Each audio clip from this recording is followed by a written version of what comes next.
Hello, We're everybody. live. No, we don't do this here. Hello, everybody. We are live for the Staker Sunday Show, episode number 10. Above me, we have Steph, CEO of Staker App. Hi On the other guys. side, Gerardo, founder and creator of LOOKINTOHEX.com, and myself, the dog. Happy to Okay, have let's everyone go. on board. Let's go. Like a lot of movements have been happening on the market this week, so I think will be juicy episodes. And then, as usual, we'll be announcing the winner of the CUATRO CINCO operation. And then I got a little presentation to talk about security because all the gains that we're making in crypto don't mean nothing if you lose them. So security is very, very important. So let's get started. Yes, cool. Thank you very much, Steph.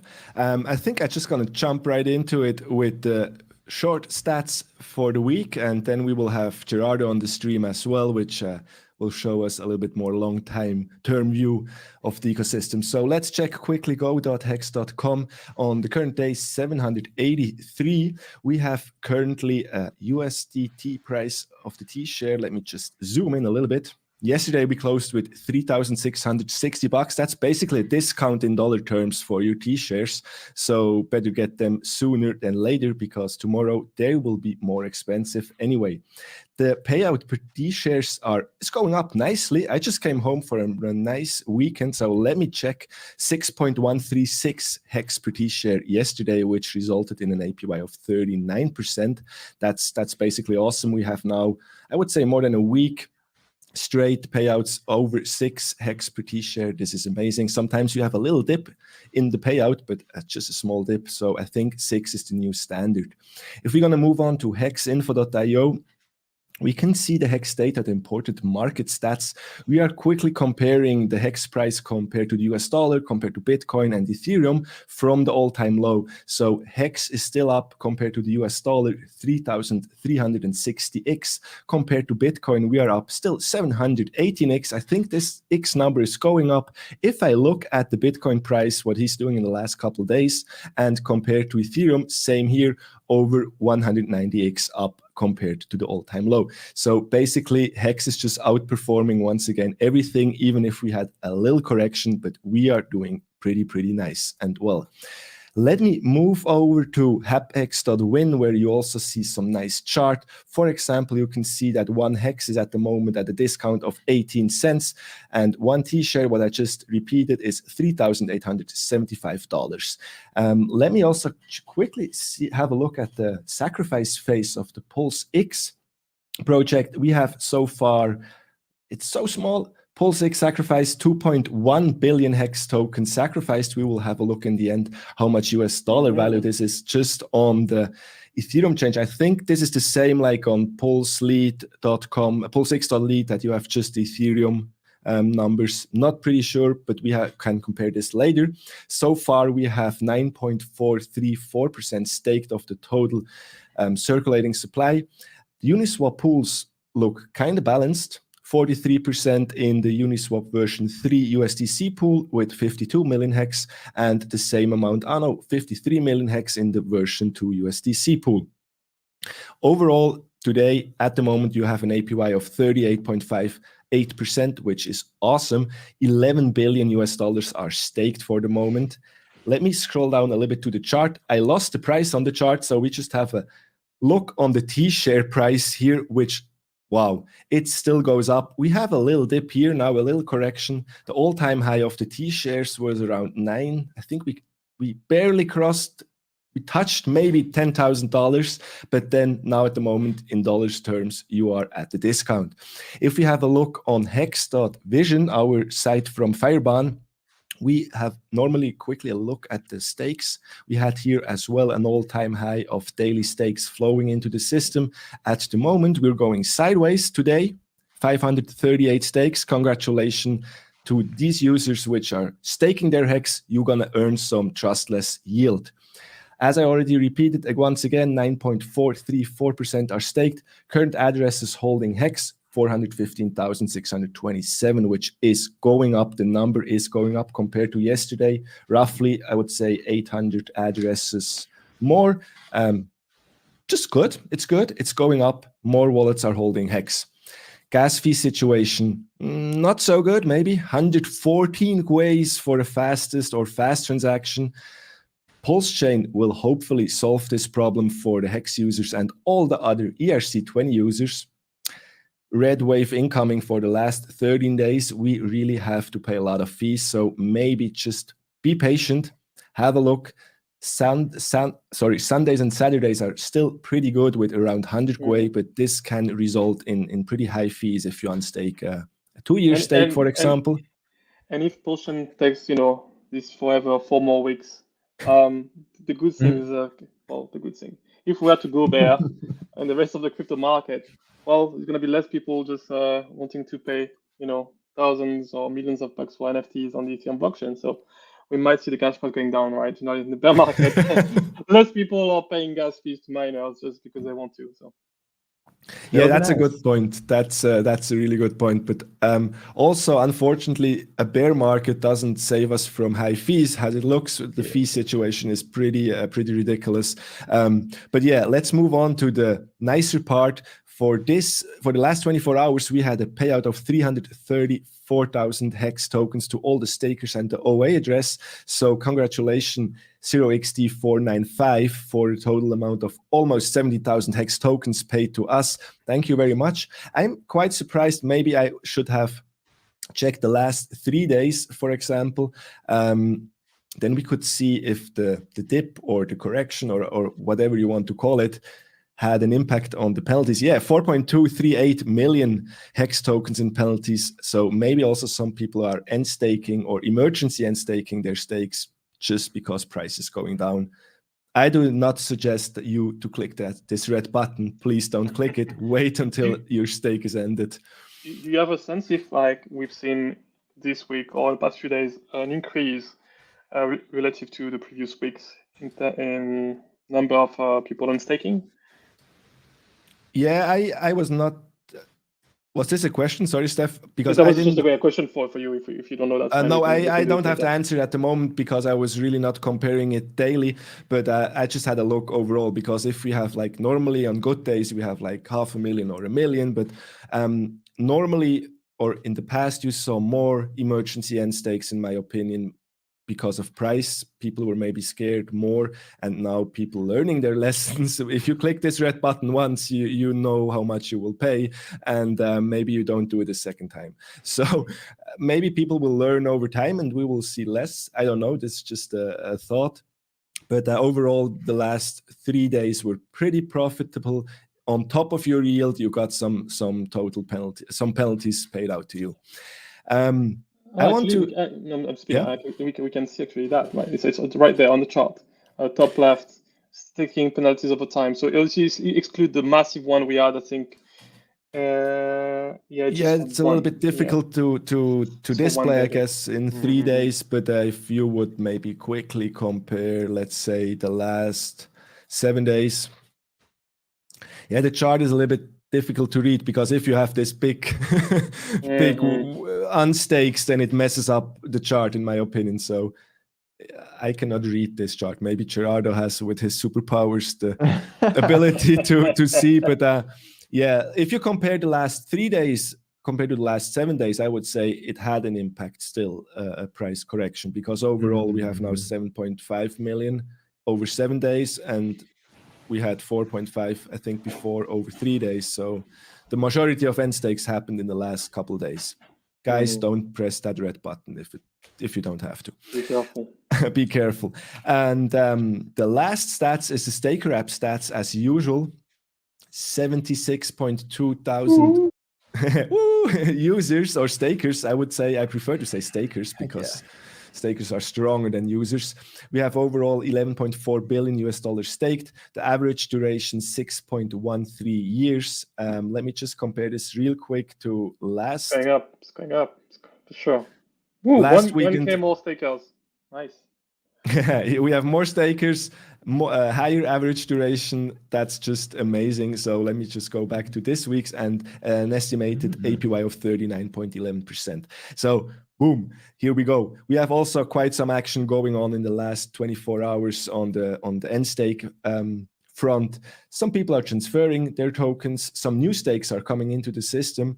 And I repeat myself, I compare a little bit the sold and purchased amount. So still transformation from the weak hands to the stronger hands still in place. Even we had some sell-offs in the last couple of days. And we see also some people are taking profit of the good accounting function from, that's kind of heavy, 25,000% up. So yeah, this is probably a big stake, which is just on hold. And yeah, we'll see where we go from there. I'm gonna switch over to Gerardo's screen if he's ready in a second. Very nice. Yeah, I'm just gonna move you guys over to my second screen and add to stream. Oh, there you go. Thank you. Okay, so I love the hex stats, man. It's interesting to see too, like, because I have some things planned, but then at the same time, I'm reading the chat, so I want to give them what they're asking for. So we have a lot of chatter on the random line, right? The regression rainbow, the trend line. They're all the same thing for the most part. It's a support trend line at minima of the hex price chart, and again, you could use daily data, you could use weekly data, you could use nomics data, Uniswap, hex daily stats. Depends on how you angle the trend line. It's very up to the discretion of the analyst, but right now I would say it's still holding, and I think it's too early to tell whether we're going to hold just a straight line or start curving over. And I know I probably sound like a broken record at this point, but I do think it's too early to tell. I'm just going to leave it at that. But we can see that every time we've reached these levels on the trend line, they corresponded to certain levels on the RSI below 46, which we've only hit a few times. Once down here during this local bottom in August 31st of 2020. So it's been a while when we hit a quarter of a penny. And then the post-big payday dip when we reached that same level. And then just recently, right, we hadn't reached those levels for over a year. So in retrospect, you could say, okay, it was due. We were due for a dip because we just went straight up for the longest time, right? I mean, just look at that spacing, right? Like I said, a whole over a year before we pulled off. 9 months up, nonstop. Yeah, just straight up. So like crypto is volatile and you pay for the mad gains with that volatility, right? So I just wanted to touch on this chart a little bit. And relative to the blue chips, we're still killing it. We're still not only on track, but ahead of Bitcoin and Ethereum historical runs, where Bitcoin was at 113x, about 769 days from launch. Ethereum was at 140x. Hexes outperformed them by about factor of about 2 or 3x, sitting at 360x from launch, right? Not from all-time low. If it were from all-time low, this would be even higher up here. So that actually might be interesting, right? Doing each of them and normalizing them to all-time low instead of launch. Like, ooh, new chart idea. So not only that, we also have, if we right align them as opposed to left align them. Can you stay on that chart above? I got a question for you, Gerardo. Yeah. An observation. Imagine if we enter a bear market here. Yeah. And that means that look at the price of ETH versus Bitcoin. It means that for a few months or years, we basically have the overall performance of Ether underperforming Bitcoin. Right? While it was outperforming for the first couple of years of existence, right? So very interesting stuff. Yeah. And it'll be interesting too when we get new charts for like Pulse and Pulse X. Then the site will get nuts. And luckily, I have a dev already building out LOOKINTOHEX V2, and he actually had some charts ready this morning, which I was really impressed at. So that's coming up soon. But hopefully, that'll provide kind of a framework to make it easier to just be like, yo, let's add this chart, and just like much quicker than you're used to seeing me add charts. Now that we have more people. But yeah, this is a great chart. I love this chart. I would call this left aligned, just because they're aligned from respective launches. And I would call the chart beneath it right aligned, because these charts are now synchronized in time to bring us to present day. where on any given day, this is what was actually happening in the price charts. So I don't want to make it too confusing, but it basically normalizes everything to start on when we have the first data for Hex, so that we can see more specifically this cycle, how everything is performed. So this is what Richard talks about when he says Bitcoin did like 18x from, well, he refers to it from the March 2020 COVID capitulation. But this is December, so like 4 months prior to that. But you can see that Bitcoin's just 5x up from, December of 2019. Ethereum's about 20x up, and Hex about 1,000x up. So this is the chart he often refers to, and I'm just looking at it right now because there are periods of time where when Ether and Bitcoin are going down, specifically this period you saw was a really nice rally for Hex. So not to say like it's perfectly correlated or perfectly decorrelated, but or rather, it's not to say it's not positively correlated or negatively correlated.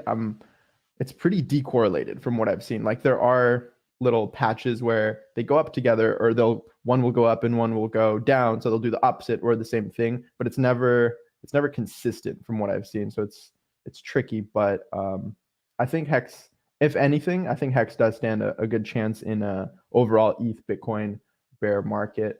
And we can see Richard here tweeting out this chart, which is why I decided to cover it. Maybe more eyes on that chart right now. Well, you can see on the chart the shape of Ether, Bitcoin, all crypto, right? Really, really have the same shape overall. Yeah. I think I call it like the moment of truth for Hex. That's gonna be the time where if we see actual decorrelation, right? If we're losing, if True. the regular crypto market loses 20 to 30% from now, and X remains stable or Right. climbs a little bit up, even not crossing all-time high, that'd be very, very bullish. Yeah, great way of putting it. It is the moment of truth, right? If Ether and Bitcoin are doing this thing that a lot of us are thinking they're going to do, which is go down a lot lower, then yeah, we'll have to see what Hex does. And if it holds up, it's very impressive, especially because it's a lower liquidity market relative to Ether and Bitcoin. So time will tell. I'm excited to see what will happen. There's this chart I tweeted out recently in response to some of these charts, some of the Uniswap charts, which these just show the total liquidity. They call it TVL, right? It's just total value locked. You could call it liquidity. It's basically how many coins are in the pools backing up the Hex price. And you can see, I shouldn't have clicked out of it, but you saw this huge spike up to 45 million. And I'm pretty sure this is the highest this is the highest amount of bid support we've ever seen. I think this is all-time high bid support, if that makes sense. The reason I say that is, let me pull up this chart.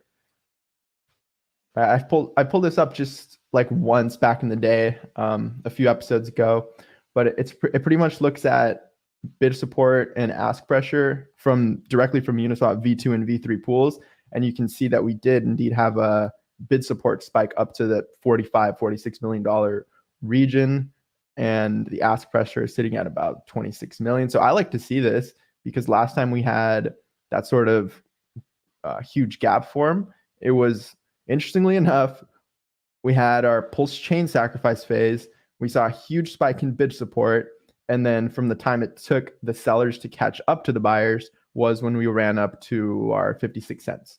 So it's interesting to see that we had our Pulse X sacrifice phase. We have a huge spike in bid support, and now we get to wait and see what will happen. But yeah, none of this is unprecedented other than the all-time high bid support spike.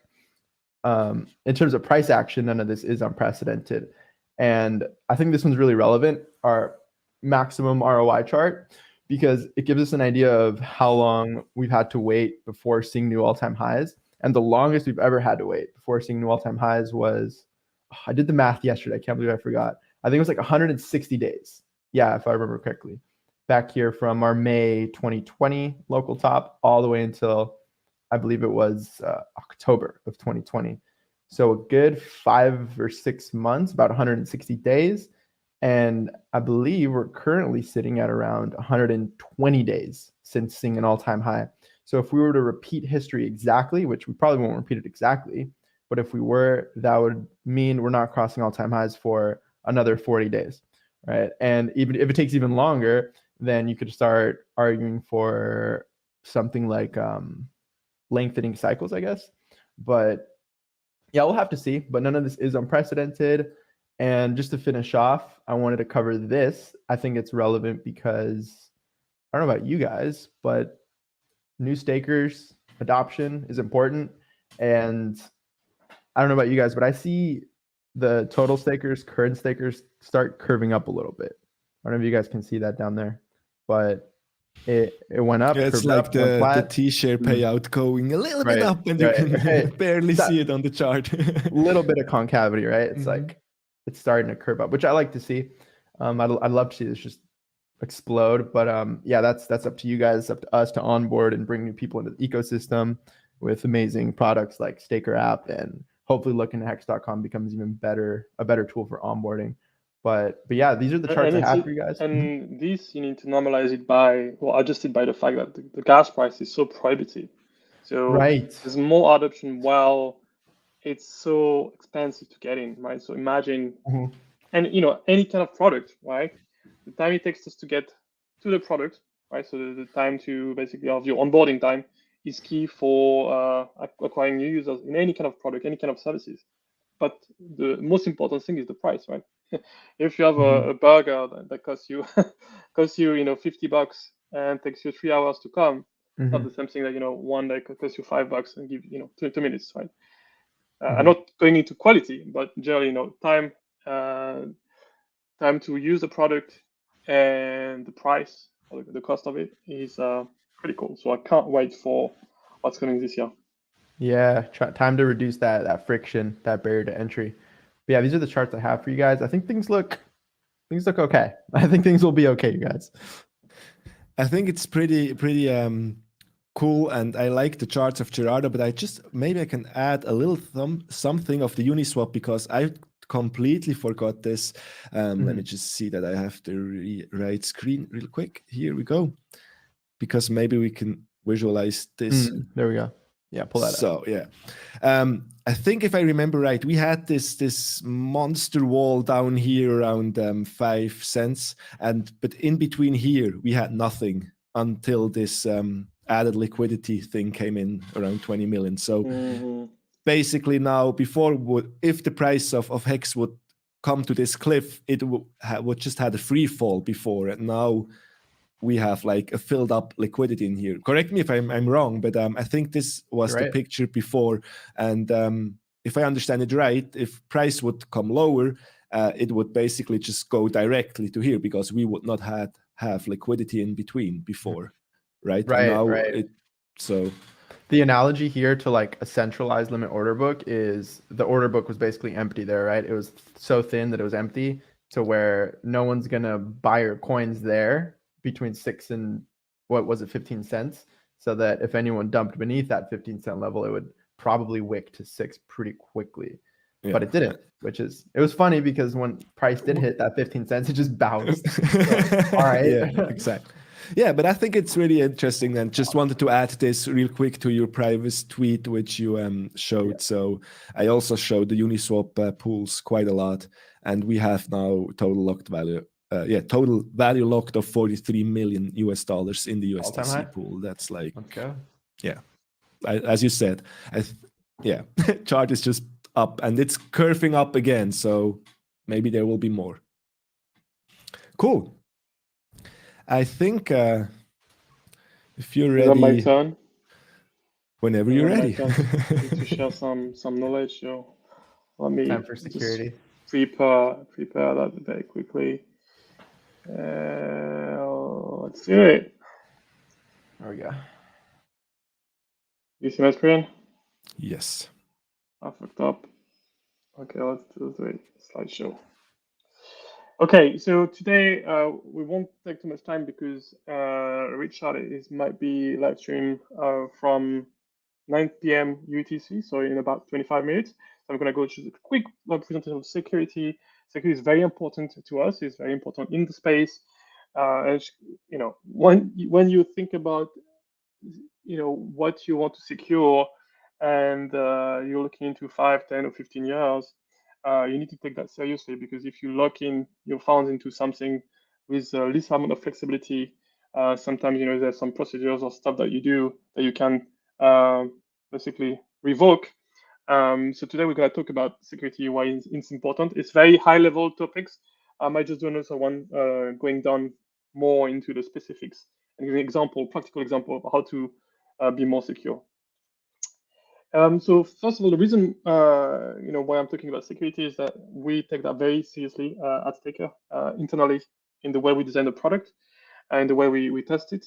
And our goal, I think there is a couple of gaps there. Security is a spectrum, so we know we can do better. We can deliver better than competition. So we want to go there. I think this a lofty goal to have one of the most secure non-wallet in the world. Why? Because the challenge is with the non-custodial aspect of it, right? It's kind of like easy if you're custodian of fund just to put a lot of things in place to secure people's funds, even though that could be a challenge in itself because you become a honeypot. But we want to do better with the tool we provide our user with. We want to make sure that they minimize or reduce the risk to lose their fund to something very, very marginal. And in that list of goals, security is on top of everything else, right? So we could add new features, we could make it more exciting, at least new tokens, but it's all secondary to making the product more secure. So in the V2s, there's a big segment in security for us. We've been working on that, doing a lot of research in the past 6 months, and we hope we're going to be able to deliver something quite unique. So first of all, what do you mean by secure? So most people, when they talk about security, they're having, or anything else in life, they tend to have kind of like a binary stance, where they say, well, this is secure and this is not secure. Well, life is a bit more subtle than that, right? And the example I like to give is you won't be securing, a little shed in the forest the same way you would secure a luxurious villa, right? So for one, you might have a little lock, or for the villa, you might have just a stronger locks, or many of them, plus an alarm, plus cameras all around, plus guards. So it's a spectrum, and so the more you have to protect, more value you have to protect, the more security it tends to put to protect that value, right?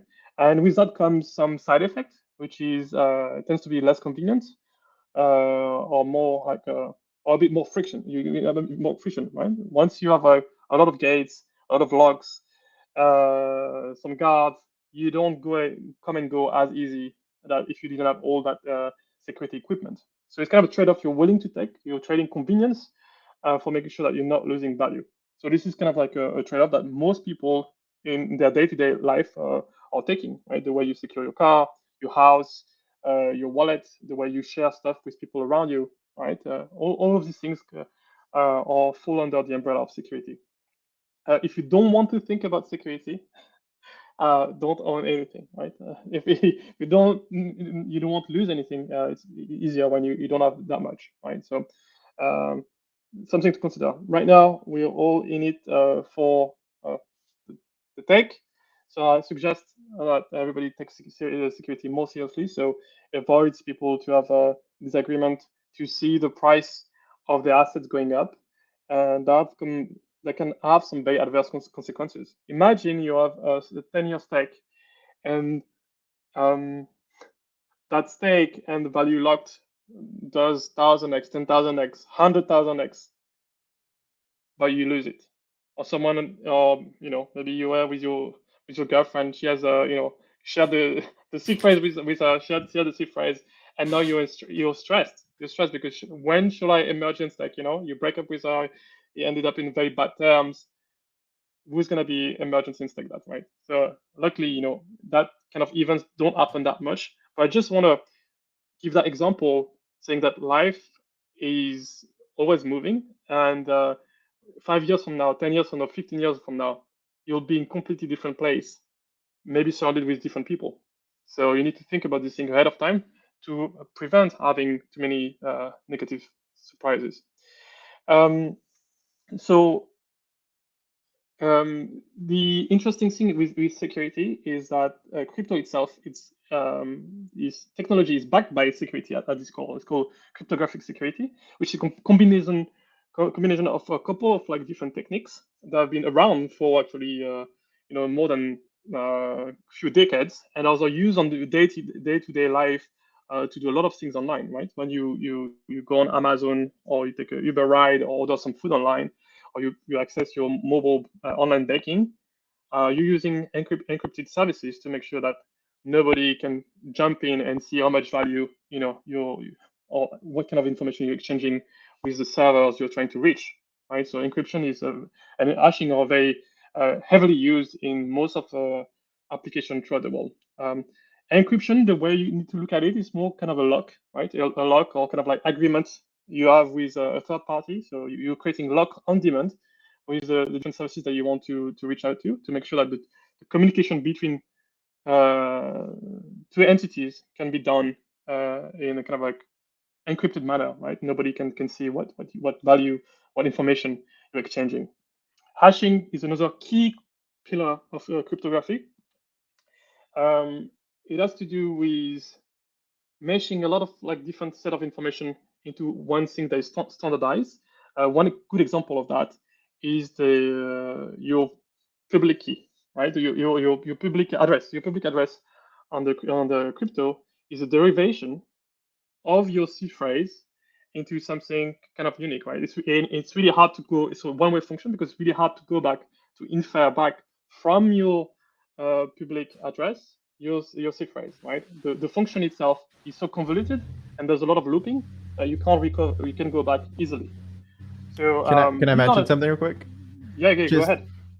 Maybe for like the nerds out there who appreciate like the technical stuff, isn't it when you take a private key and you hash it and you get a public key, doesn't Ethereum truncate, like cut off some of the last digits to make it even harder to go backwards? Yeah, there's a couple of like multiple layers to it, right? Mm-hmm. I don't want to go into too technicals. Right.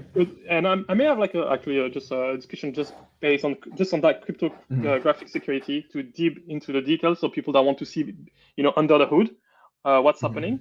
The way it works in terms of the architecture of your crypto account, you start with the seed phrase, right? And the seed phrase is a collection of 12, 16, 24 words. It could be more than that, but most people are using wallets that support 12 or 24. And you can see that seed phrase is just a kind of a long password, right? You could call it a passphrase.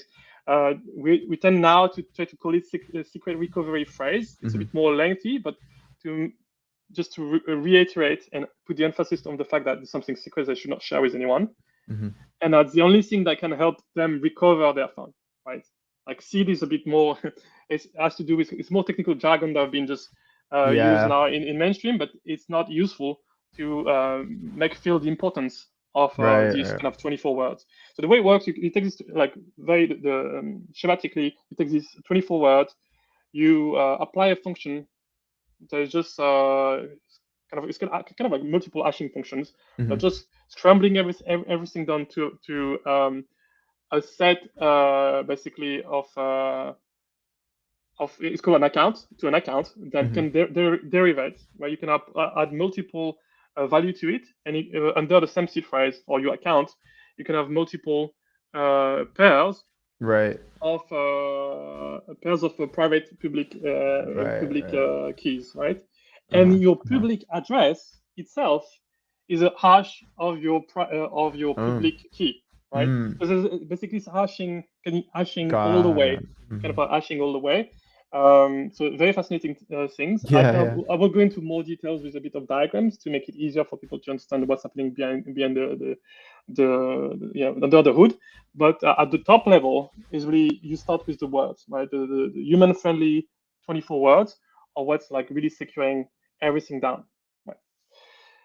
Cool. Thanks for that. So there's different kind of security. I mentioned like the example of the house and the shed, the physical security, but similar things apply in the digital world. Things are a bit more tricky in the digital world. It has to do with protecting both access to information and the permission to write, right? So it's like who can read, who can write, right?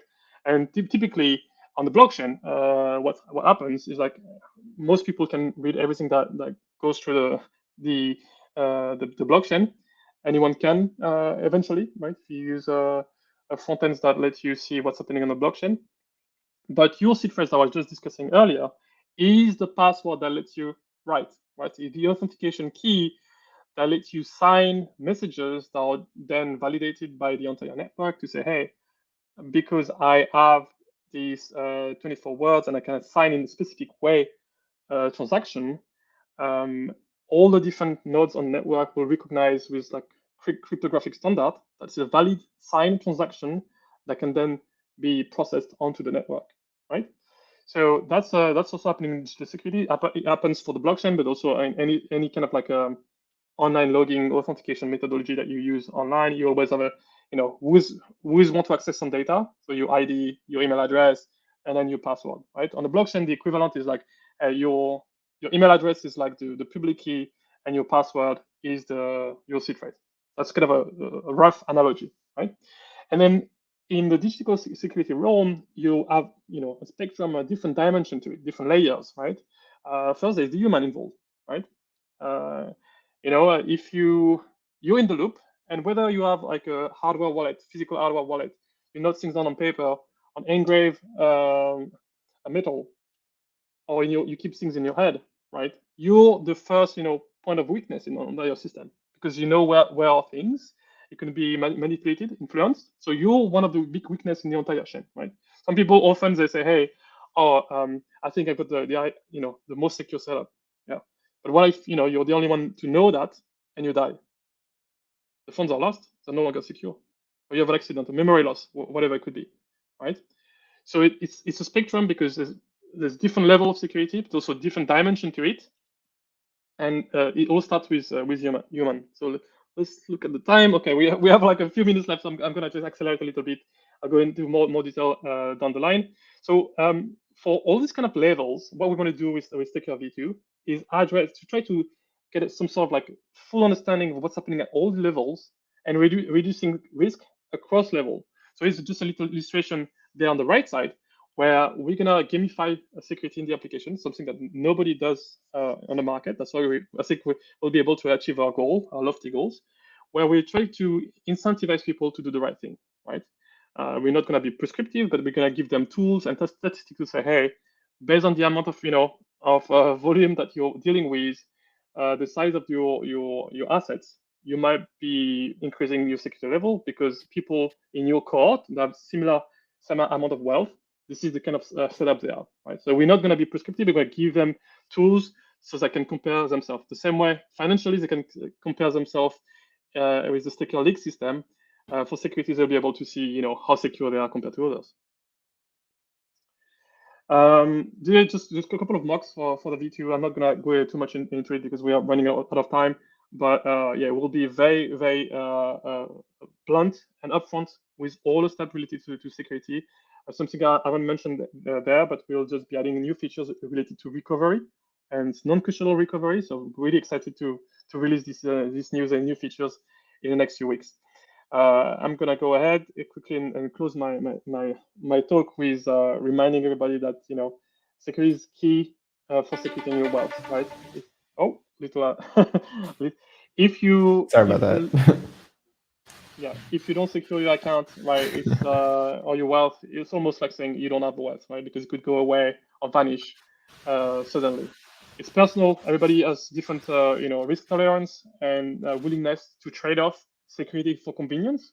So there's no one-size-fits-all strategy. You can just try to do better based on your situation as your wealth is evolving.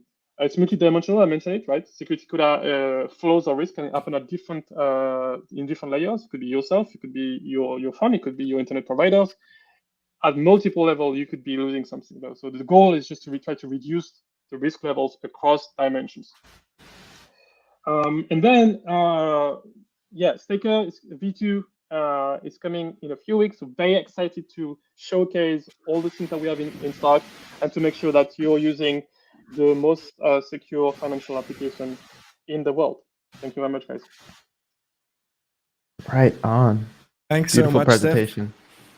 I think we can make maybe some deep dives in the next few episodes of like some certain topics. You showed some amazing print screens already of the V2 version, though. Like this looks really, really amazing. And I like to see new features added which are not common in the space. So, and as always, guys, security is really a really important topic. So please listen, consider to level up your security if possible in any way.